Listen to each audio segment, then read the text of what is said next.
Welcome to Financial Buzz Market Weekly. I'm RK Walker here at the New York Stock Exchange bringing you a review of this week's stock market. Monday was slow as investors paused while waiting to see the outcome of the upcoming Federal Reserve meeting.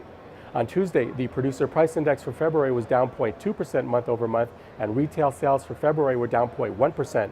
The Empire State Manufacturing Survey for March came in at 0.62, just barely in growth territory, and the first positive reading after 7 straight months of contraction. On Wednesday, the Consumer Price Index for February was down 0.2%. Housing starts for February rose 5.2% to an annualized 1.178 million units. However, housing permits dropped 3.1%.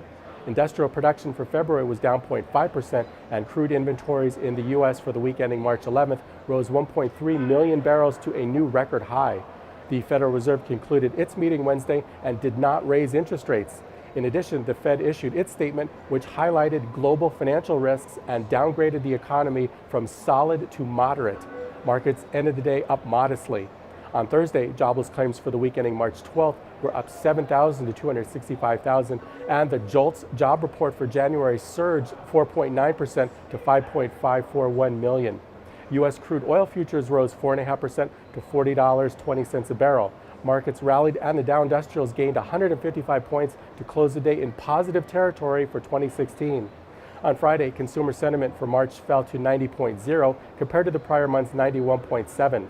Markets opened modestly higher as oil prices rose. Now let's take a look at some stocks.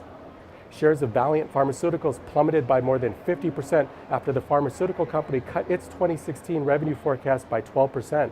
The company also explained that a delay in filing its annual report could possibly cause a debt default.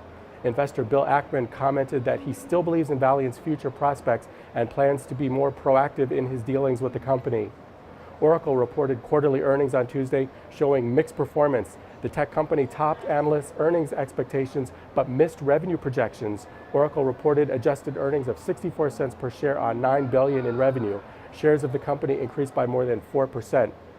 Guess Inc. released fourth quarter earnings, after which shares of the company fell about 15%. Guess earned 57 cents per share for a total of $47.8 million, significantly lower than the $53.9 million or 63 cents per share from the same period a year ago. FedEx's shares surged after the company reported quarterly earnings surpassing expectations. The package delivery company reported adjusted earnings of $2.51 per share on revenue of $12.7 billion. The company's stock jumped about 11%.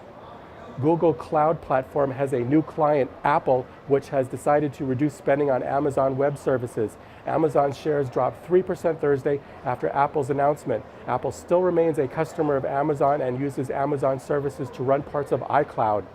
This is Financial Buzz Market Weekly. I'm RK Walker, and I'll see you again next week.